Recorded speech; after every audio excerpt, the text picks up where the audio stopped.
Hello friends, in this video lesson we shall be discussing process-based motivation theories, which is part of your motivation part 2 lesson in your course. This is video 1 of motivation part 2 lesson. Well, little bit about us. We are no doubt leaders in RBI and NABARD Grade A and Grade B exams. And to just tell you about last year results, 120 plus students cleared phase 2 exam held in 2017 and are appearing for interview. And 72 marks worth of paper in FM came from our notes. You can also watch a video on analysis of the FM paper held in 2017 on our YouTube channel. Now about the past year exam questions from motivation part 2 lesson. This is a very important topic. There were a lot of questions in 2017, as you can see here. There was a question on equity theory, then there was a question on goal setting theory, then there was a question on natural ability of a person, self-determination theory and morale. So overall it's a very important topic. You will get to know about these questions as and when you read the theory, or we present the theory in the video. Well, in the motivation part 1, we have discussed there are two types of theories, content theories and process theories. We have already discussed content theories, and in this lesson we will discuss about the process theories.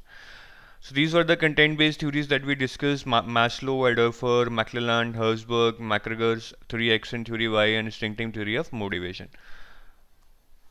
Now we come to process-based theories. There are a lot of process-based theories. I will not list out them here in one go, because that will become very complex for you. So in this video specifically we will be discussing about VROOM's expectancy theory, and then we will discuss about goal setting theory. This Edwin Locke's goal setting theory. So these two theories we will discuss in this video. The idea is to make the length of video small, so that you can just watch a video for 9-10 minutes and you at least grab something out of it, rather than making videos longer than 10 minutes. So first we will discuss about VROOM's expectancy theory. So suppose there is Mr. Subbu. His manager asks him to double his sales this year. Okay, now in such a situation, obviously a person will go through a lot of process happening in his mind, that his manager has asked him to do something. Now should he do something, or what would be the benefit of doing something, right? So these kind of questions will come to the mind of Mr. Subbu. So let's see what process goes in the mind of Mr. Subbu, and that forms the crux of VROOM's expectancy theory.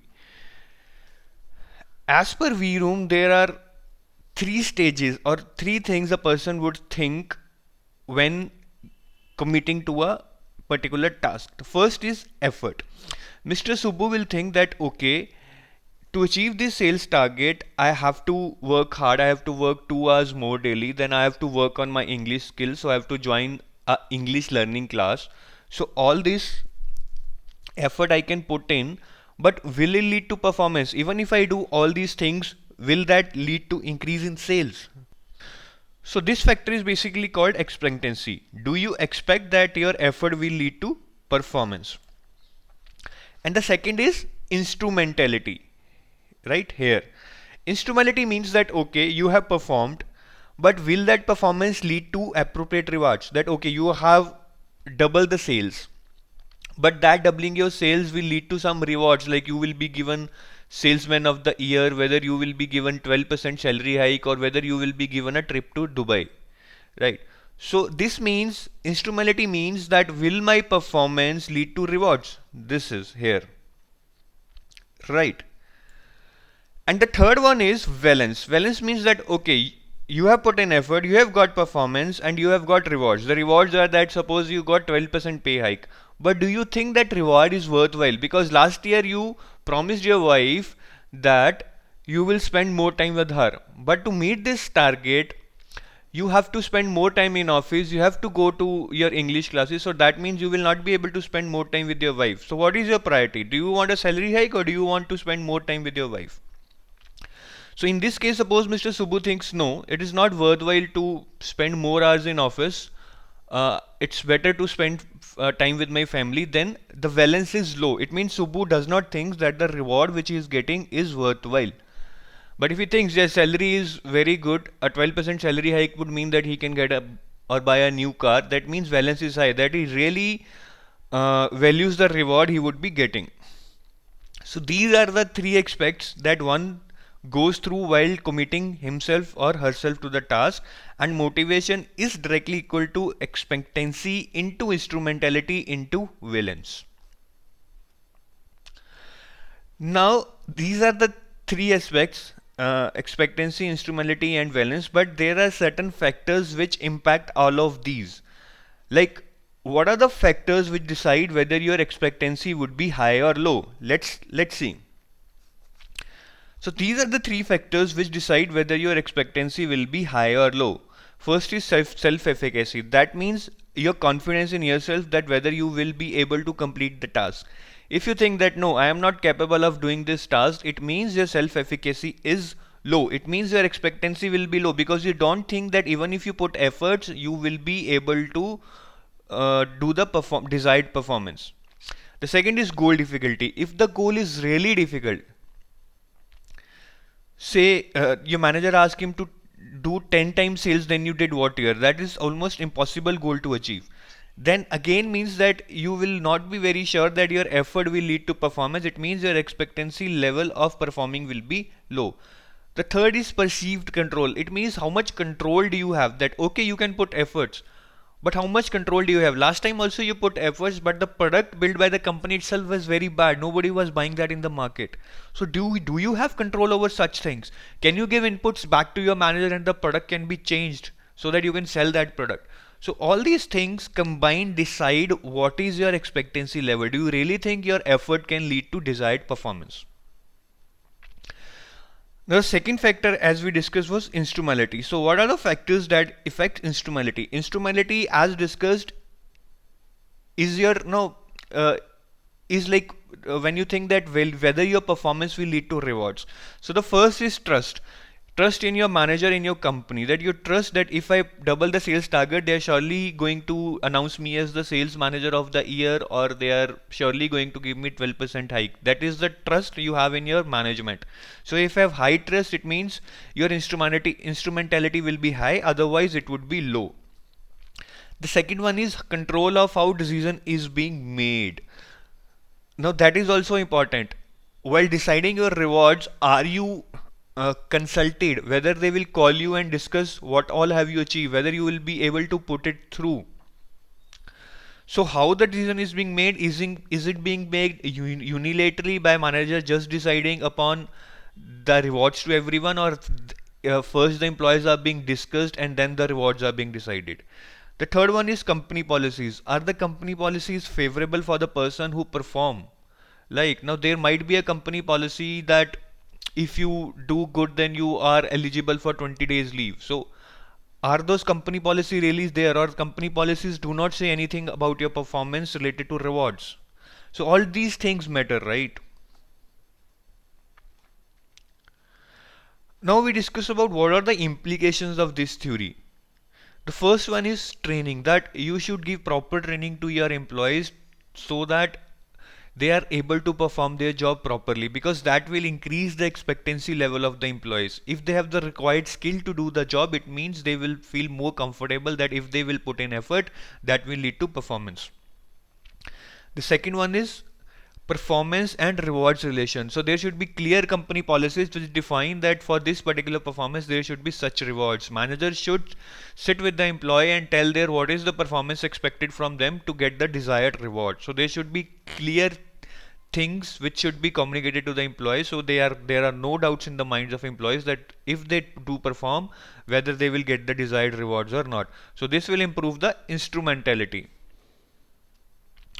The third is that every manager needs to understand the need of its employees. Now, some people might be motivated by money. Suppose Ram is an employee who wants to buy a new car, then the actual reward of 12% hike would be very appropriate for him. But then if there is another person, Mr. Subbu, who wants to spend time with his family. For such a person, giving a 12% pay hike may not provide the required motivation for him. Like giving him a Saturday off for next 2 months might be a better idea because he wants to spend time with his family. So this will improve the valence, that is the appropriateness of the award for the employee. Now let's do a concept check on this theory. So Ram's manager has asked him to take an extra responsibility for one more assignment. because Sham is going on leave. The new assignment is easier than his current assignment, and Ram has time to execute the new assignment side by side by doing overtime of 2 hours daily for next 1 month. Now Ram knows that if he performs he would get the good raise of 12%, but otherwise he will get a raise of 8%. However, his wife wants Ram to spend time with her and children instead of going for this additional work. After giving a lot of thought, Ram decided to decline the offer. What does his manager offer him as per expectancy theory? Now this question is that basically Ram's manager has offered him an extra assignment, and Ram thinks that he will get a good raise of 12% if he is able to complete that assignment. But on the other hand, he thinks that if he takes up that assignment, he will have to spend more time on the assignment instead of spending time with his family. So this all is going through Ram's mind.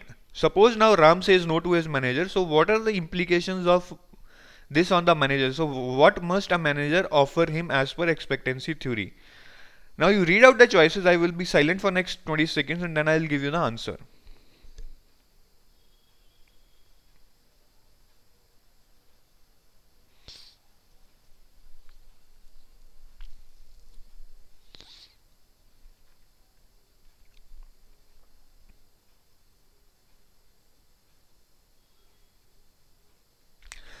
Well, I hope you would have got the right answer, because this is a very easy question but a concept based question. These type of questions are being asked in the exam.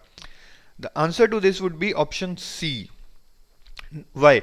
Because the thing which is stopping Ram for taking the assignment is that a reward of 12% is not, is not on his priority. What is a priority for him is that he wants to spend time with his family. So if his manager offers a 20 days paid leave after the assignment is complete, that might motivate Ram, because then he would be able to spend more time with his family. Now we will discuss about the second theory, that is goal setting theory. The goal setting theory is given by Edwin Locke. The basic premise of this goal setting theory is that if you set specific, difficult goals along with a proper feedback to the employee upon the completion of the task, that will motivate employees. Now, what do we mean by specific goals? Specific goals means that the goals should be clearly defined. Rather than telling children that they should get good marks, a father should tell that you should at least get 90% marks. That would be a specific goal. Now, what do we mean by difficult goal? Now, something can be very easy to achieve. Suppose your children has been getting 85% marks for the past 5 years, and if you ask them that go and get 87% marks next year, then it shall not be very tough.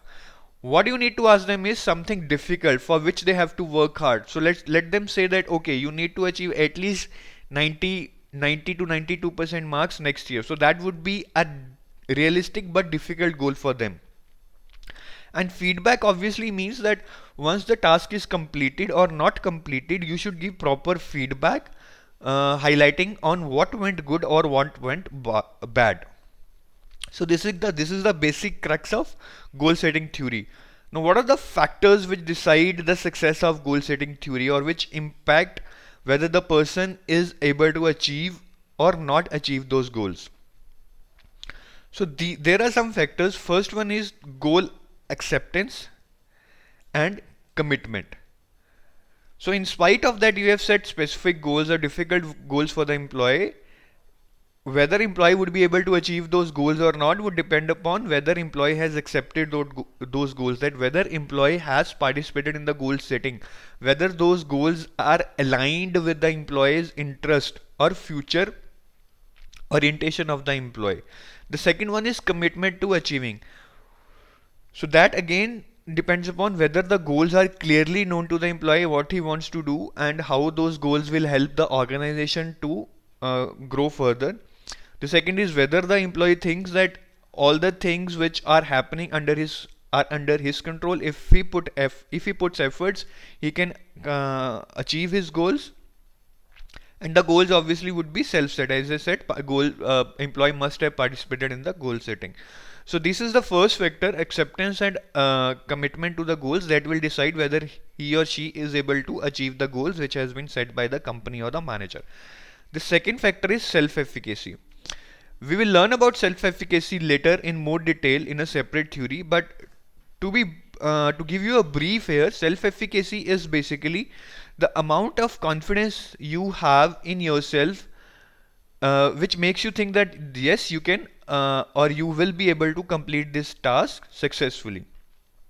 So if you are high on self-efficacy, it means you will always put in more effort to achieve the goal. But if you are low on self-efficacy, then you will always give up as and whenever you receive obstacles in your path. The third factor which impacts whether you will be able to achieve your goals or not is the national culture. So national culture means I mean the culture in a country or in a area. Now suppose take a difference between Europe and India. Now Indians are more hardworking. They like being given very specific and difficult goals, and they will strive hard to achieve those goals. But in Europe, people do like to have work-life balance. They do not want to stretch at the regret of not enjoying their life. So basically, a proper or a very difficult goal to a European person might not give him that much motivation than to an Indian person. So the national culture also needs to be taken into account while setting goals, and that will also decide whether the person is able to set or achieve the set goals or not. So this is about goal setting theory. And there was a very easy question on the goal setting theory in this year 2017 paper of 1 mark that we will discuss at the end of this video. Now how do managers apply goal setting theory? Now some managers set difficult goals, some managers set very easy goals, but some managers do not set goals at all. But overall, I mean, what has been communicated over last few years, that managers can apply goal setting theory using MBO, that is management by objectives. So what happens in MBO is that the overall organizational objectives are then split up into the objectives of the each division, and then each division then divides the objectives in line with their objectives for each departments, and then each department further tries to align those objectives with the individual objectives. And in the meantime, they also take the feedback of the individuals with respect to how they want to go ahead in future, what are their aspirations. So basically this is a mixed approach from top to bottom and bottom to top while goals are being set. MBO is also called management by results. So this is a very important concept. We will learn about the details of MBO in a separate video because this is not a part of this topic exactly. But yes, when it comes to goal setting theory, many of the managers are applying MBO. Now let's do a concept check. So Shyam's manager is a very tough task master. He was setting goals for Shyam. He called Shyam and understood his expectation, liking, his interest, and explained him the vision of the company, that where the company wants to go in next 5 years. After this discussion, the manager finalized the goals for Shyam, taking into account the expectations or the likings of Ram, and also lining the same with the vision of the company. Unfortunately, the goals were tough, and he asked Ram to do more sales of a new product as compared to the sales of already established product. Now, what is wrong with this goal setting process? I will be silent for next 20 seconds and you read through these options and decide on the answer.